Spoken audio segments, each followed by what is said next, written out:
L'intelligence artificielle. On nous a promis qu'elle allait révolutionner notre façon de travailler. Mais si, parfois, elle ne faisait que produire du vide, aujourd'hui, on va décrypter ensemble un phénomène qui prend de plus en plus de place, le work slop, c'est-à-dire quand l'IA génère beaucoup de bruit, mais pas vraiment de valeur. Cette situation, j'imagine qu'elle parle à pas mal de monde. On reçoit un document, il a l'air parfait, bien structuré, nickel, mais quand on y regarde de plus près, c'est creux. Il n'y a rien dedans. Eh bien, c'est exactement de ça qu'on va parler. Alors, rentrons dans le vif du sujet. Ce phénomène a un nom, le work slop. Le terme a été mis en avant par une chercheuse, Marianne Dabadi, qui s'est basée sur des travaux, notamment de l'université de Stanford, pour tirer la sonnette d'alarme. Mais concrètement, qu'est-ce que ça veut dire? C'est un travail qui a toutes les apparences de la qualité, mais juste les apparences. C'est une pure illusion de productivité. En gros, l'IA génère un contenu qui ressemble à du vrai travail, mais toute la valeur, toute la substance, c'est évaporé.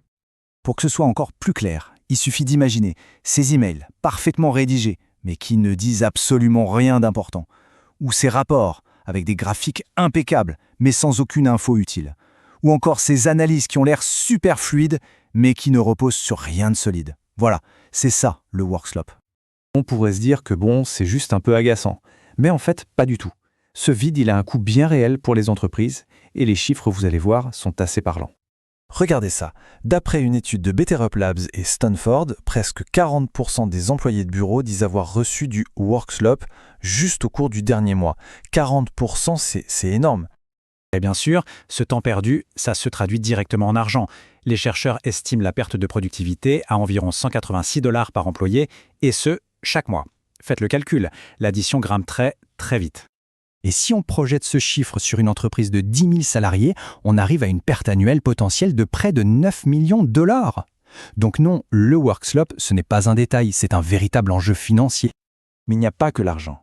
Il y a un coût humain, un coût pour la culture d'entreprise. 42% des gens interrogés trouvent que ceux qui produisent du work slop sont moins dignes de confiance.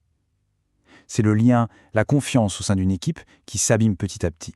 Et ce constat, il fait écho à un problème encore plus large. Une étude du MIT et de Harvard a montré que 95% des entreprises n'ont encore vu aucun retour sur investissement mesurable de leurs investissements en IA générative. La conclusion, elle est assez claire, la technologie toute seule, ça ne suffit pas.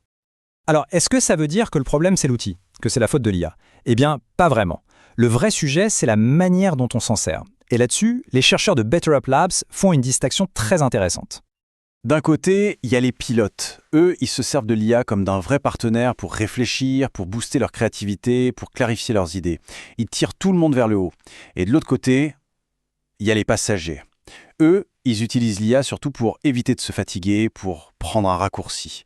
Et le résultat de ça, c'est le work slop. Ok, super. Mais alors, comment on fait pour sortir de cette impasse? Face à ce constat, Marianne Dabadi ne fait pas que décrire le problème.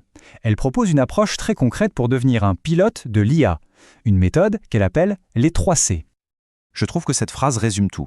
Le but, ce n'est pas de penser que l'IA est une baguette magique qui va tout résoudre. Non, le but, c'est de s'en servir pour renforcer notre propre jugement, notre lucidité. C'est l'humain qui doit rester aux commandes.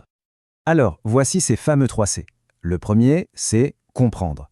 Comprendre la logique des algorithmes pour ne pas juste les subir. Le deuxième, c'est créer, avec l'IA. La considérer comme un partenaire de réflexion, pas juste une machine qui crache des réponses. Et enfin, le troisième C, c'est connecter. Connecter les savoirs, les disciplines et surtout les gens. Parce que c'est là que la vraie valeur se crée.